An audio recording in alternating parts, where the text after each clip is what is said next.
He can speak English. Мы используем able to. То есть, чтобы одинаково сказать he can speak English, мы используем able to. Например, can, am is are, able to. Am всегда пишется с I, is всегда he, she, it, и are используется с they, we, you. Например, he, то есть используем здесь is и able to. То есть убираем can, за место can пишем is able to. Дальше пишем he speak English. То есть правильно будет he is able to speak English. То есть значение не меняется. Мы можем использовать is can, is able to. Can в прошедшем времени будет у нас could.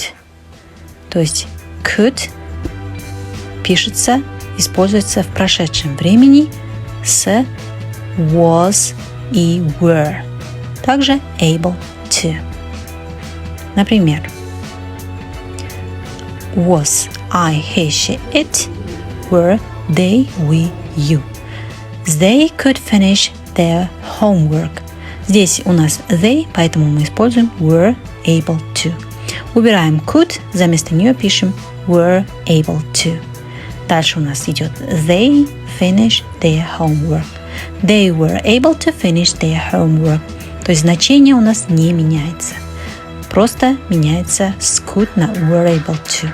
Теперь давайте попробуйте вы сами. I can drive a car. Используйте able to.